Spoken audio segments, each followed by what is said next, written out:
செய்திகளை உடனுக்குடன் தெரிந்து கொள்ள அருண் சேனல் செய்திகள். தகாத வார்த்தைகள் பேசுறது அவங்க கையாளுற விதமே ரொம்ப கீழ்த்தரமாக ஹேண்டில் பண்ணுறாங்க. ஆனால் இதே பார்த்தீங்கன்னா ஒரு ஆதிக்க சாதியில் இருக்கிறவங்களோ இல்லை ஒரு ஒரு வசதி லெவலில் வாய்ப்புகள் இருக்கிறவங்களோ ஏதாவது தவறு செய்தால் அவங்கள கையாளுற விதம் வேறு மாதிரி இருக்குது. இது எக்ஸாம்பிள் இந்த கவினுடைய படுகொலை. இது ஒரு உதாரணம். அவங்க அப்பா அம்மா 2 பேருமே அந்த கொலைக்கு சம்மந்தப்பட்டிருக்காங்கன்றது எஃப்ஐஆரில் பதிவு பண்ணோம். ஆனால் காவல்துறை அவங்க 2 பேரையுமே இந்த உண்ணாவிரதம் உட்காந்து அந்த பாடியை வாங்க மாட்டேன், அப்படி உடலை வாங்க மாட்டேன்னு சொல்கிற வரைக்கும் அந்த அரெஸ்ட் பண்ணல. இப்போ அவங்க அம்மாவை அரெஸ்ட் பண்ணல. இந்த நிலைமை காவல்துறையிலே நிலவறதுனால இதுக்காக கண்டிப்பாக தனி சிறப்பு சட்டம் கொண்டு வர வேண்டிய சூழல் இப்போ நிலவுதுன்றதை தமிழ்நாடு காங்கிரஸ் கமிட்டி தலைவர் உணர்ந்திருக்கார். அதை என் போன்ற எஸ்சி துறை தலைவர்கள்ட்ட அறிவுறுத்தி எங்களை இந்த ஆர்ப்பாட்டத்தை செய்ய சொல்லியிருக்கிறார். அவர் அறிவுறுத்தின் வரையில் நாங்கள் இந்த ஆர்ப்பாட்டத்தை செய்திருக்கோம். எங்களுக்கு சட்டமன்ற உறுப்பினர்கள், சட்டமன்ற எதிர்க்கட்சி தலைவர்கள், மாநில கல்வி எல்லாருமே எங்களுக்கு ஆதரவு கொடுத்துருக்காங்க.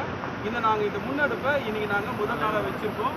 இதை ஒட்டி எங்களுடைய மாநில தலைவரும் சட்டமன்ற எதிர்க்கட்சி தலைவரும் முதல்வர் அவர்கள் சட்டமன்றத்தில் இதை பற்றி பேச இருக்காங்க. இந்த தனி சட்டம் இயற்றில் சட்டமன்ற உறுப்பினர்கள்லாம் கலந்து ஆலோசித்து ஒரு தீர்மானமே நிறைவேற்றுறதுக்கு அழுத்தம் கொடுக்குறதா எங்களுக்கு வாக்குறுதி கொடுத்துருக்காங்க.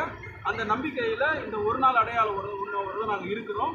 அப்படி அந்த மாதிரி ஏதாவது தொடர்ந்து செய்யலைன்னா இதை ஒட்டி அனைத்து மாவட்டங்களில் கூட எஸ்சி துறை சார்பாக கலெக்டர் அலுவலகம் கொண்டு இந்த போராட்டத்தை நாங்கள் இது உண்ணாவிரத போராட்டம், இது ஆர்ப்பாட்டமாகவோ போராட்டமாகவோ இல்லை அடுத்தடுத்த கட்டங்களாகவோ இதை தொடர்ந்து செய்வோம். கண்டிப்பாக ஆணவ படுகொலைகளை தடுத்து நிறுத்த வேண்டிய கட்டாயத்தில் இன்னைக்கு சமூகம் சென்று கொண்டு இருப்பதை வலியுறுத்தி போராட்டங்களை தொடருவோம். அதாவது இன்றைக்கு தமிழ்நாட்டில் மதிப்பிற்கும் மரியாதைக்கும் போட்டதற்கும் உரிய முதல்வர் அவர்கள் சமூக நீதியின் பின்னணியில் வந்தது தந்தை பெரியாருடைய வழித்தோன்றல், தெரிஞ்ச பேரறிஞர் அண்ணாவின் கலைஞர் அவர்களின் வழித்தோன்றலாக இந்த ஆட்சியை சமூக நீதியின் ஆட்சியாக பல திட்டங்களை நிறைவேற்றிருக்கார். அந்த வரிசையில் இந்த ஆணவ படுகொலைக்கு முற்றுப்புள்ளி வைக்க தனி சிறப்பு சட்டம் இயற்றியும் அவர் காலத்தில் செய்யலைன்னா வேறு எந்த காலத்தில் செய்ய முடியுன்றதை வலியுறுத்தி நாங்கள் அவர் வலியுறுத்தோம்.